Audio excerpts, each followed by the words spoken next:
What's up? In this video, I'd like to share with you how you can win the majority of your games when you're playing black.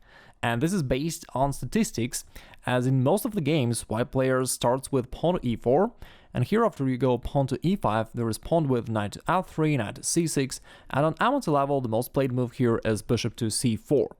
And in this position, there are two different ways. You can either play bishop c5 or knight f6. I suggest that you go for knight f6, the two knights game.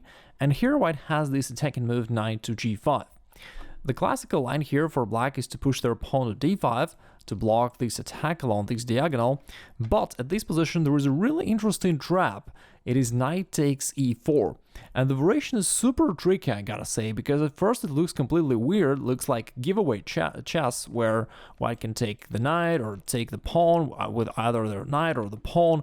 It looks like white's completely winning all around, but in reality, I'm gonna show you within the next few minutes that in fact, white is losing here in almost all of the lines when they play the most natural moves. First of all, let's just figure out what if white simply captures your knight here on e4. You're not losing the piece here because you're going to play pawn to d5 with a double attack to the white's minor pieces, therefore you're going to take one of them on the next move, and if white simply moves one of their pieces backwards, in this case after taking the piece you're actually winning a pawn here, because if you remember you took that pawn on e4, which is no longer available for white and therefore you're a pawn up, and if white takes the on d5 by themselves here, then they're losing a bishop against knight, which is a favorable exchange for you. And here you're getting just a great position really, even though white may attack your queen once, but that's not a problem at all. Just to retreat back and just to show you some idea here behind these moves, you're getting a middle game position like this, which is just great for you. You have the pawn in the center where white has no pawns. You can at any time kick his knight away and expand on the king side. You've got this square for your knight, you've got this square for your bishop. All in all, this is just great. Let's come back to the starting position of this trap where black takes the pawn. I think it may be called Steinitz Ponziani-Steinitz Gambit, but I'm not completely sure. If you know the name of this gambit, please let me know in comments below. So here, after we ruled out the most natural move, knight takes e4, it's just bad for white. The next move, which is one of the most played moves here for white, is knight takes f7, which looks like just a winning move, winning shot with a double attack to your heavy pieces. Therefore, white hopes to get one of them on the next move, but your reply is queen to h4, and at this point, some of your beginner level opponents will actually grab the rook and overlook that after that you can checkmate in one with queen takes f2, which is already nice. Let's take a move back here. If your opponent is more experienced, he'll probably notice the threat queen to f takes f2 and he'll think to himself or herself, okay, let me just play g3, kick the queen away, and after that I can happily grab the rook. But in this case you say, not so fast. Of course you may also say something like this. And here comes knight takes g3. Once again, it's completely crazy that black is continuing to sacrifice the material, and it looks like totally weird, but black is just winning, and in this position is already winning for black. Let's see why is that so. White cannot take with this pawn because this pawn is pinned, and after that you can win the white's rook on h1 with the check, so that's really bad. If white takes the other rook here on h8, then even though you may take the rook on h1, but there is also a more powerful move, queen to e4 check, forcing an immediate checkmate in this line. That's another pretty cool line, how all of a sudden the white's king got checkmated. Let's take a look at another sub-variation. Since we know that knight takes h8 is not an option, let's check pawn takes g3. Here you play another cool move, queen to e4, with a double attack to the king and the rook. Well, of course, the bishop is still hanging, but you'd prefer to grab the rook here, right?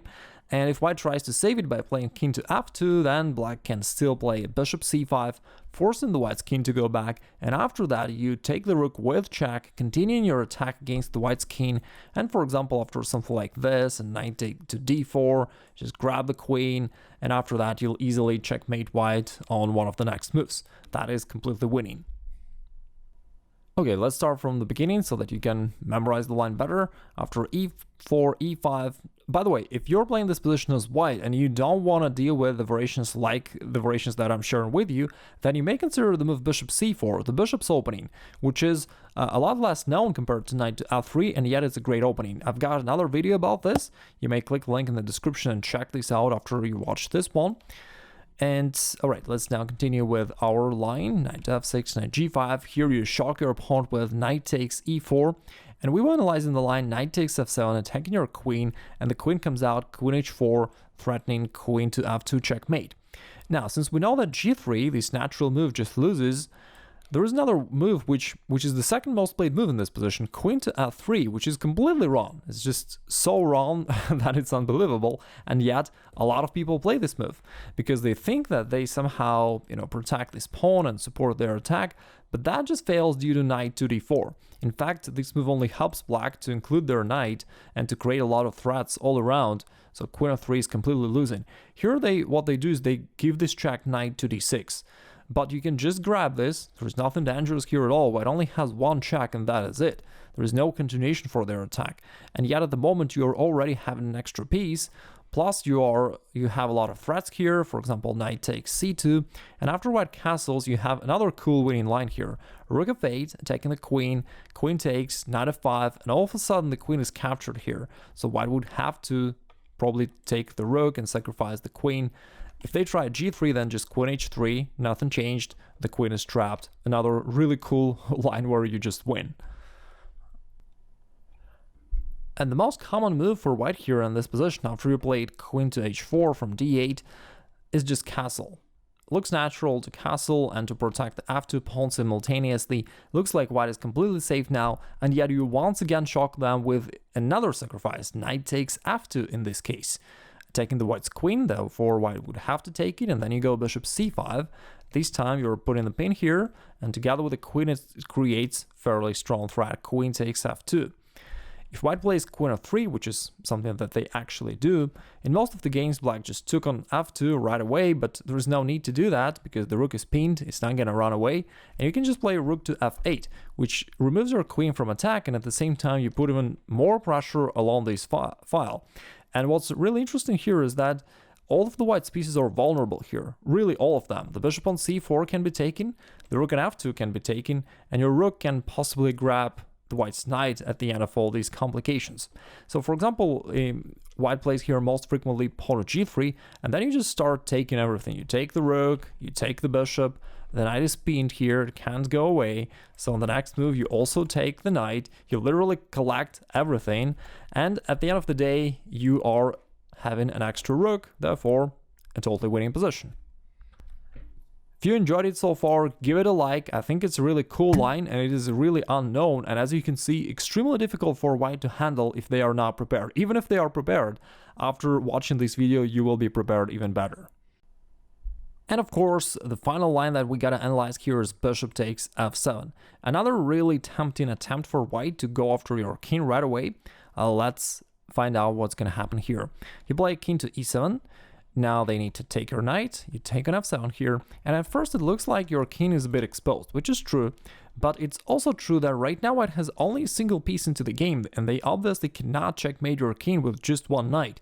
Moreover, you're gonna kick it away by playing pawn to d5, which will also build your strong center. You're also having two bishops advantage, therefore you don't have to worry really here because, once again, even though the king is exposed, you can easily move it backwards somewhere to e8 or to g8, and you have a lot of other advantages in the position. Let's see what happens next. White usually goes queen to f3 check, you go back to e8, going back to safety, then they play d3, hoping to bring something to g5, either the bishop or the knight, and then you go d5, kicking this knight away, and after they go knight g5, desperately hoping for queen to f7 checkmate. Of course, we're not gonna overlook it, and we're gonna have another trap here, queen to f6, which is not only the trap, but also the strongest move here. Now you're offering an exchange of queens, which is favorable for you because you have a lot of positional advantages, and if they decide that you overlook this pawn on d5, then you respond with knight to d4, and all of a sudden white is losing. Why is that so? There is no way for them to prevent knight takes c2, which would also attack the king and the rook. And if they try queen c4, which is the only defensive move here, then you kick it off by pawn to b5, and you're winning here in the line like this. Queen takes, bishop d6, attacking the queen. The only move for the queen to keep support of the pawn is queen to c3, and then you've got these nice little tactics, bishop b4, knight takes c2, and this time this is a deadly fork, capturing the queen on the next move. And by the way, if these lines seem complex to you, don't forget that your opponent probably knows nothing at all. And therefore, even if you remember just a little portion of the lines that I'm showing to you, you're already way ahead of your opponent. And the last novelty I'd like to share with you is in this position, aside of knight to g5, very often they also move their knight back to g3, still hoping that if they keep this knight on the king side, it'll somehow help them to attack you later on. But in this case, there is a novelty, pawn to h5, or at least I think this move is greatly unknown, which sacrifices a pawn here on h5, but it's really super powerful. First of all, I've got a lot of direct threats, such as bishop g4, knight d4, or pushing the pawn forward, h4, kicking this knight away. And it's pretty remarkable that black is attacking here, not white, as white was hoping for. And if white takes the pawn, because what else can he do? Queen h4 comes here, and now you just really got into a beast mode. You start attacking everything. Right now you're just attacking the knight, so it has to retreat. Then you go knight to d4, attacking the queen and also the pawn on c2, so it has to protect it. They would have to go back. Then you go bishop g4, chasing the queen, and after white plays pawn to f3, you may once again, of course, say something evil, or just take queen takes g3, and then boom, rook takes h1. You're just completely destroying the white's position, and as a result of this forced line, you end up with an extra piece and a totally winning position. Let me know in the comments below what you think about this opening, if you knew anything about this before, and are you gonna play it in the future.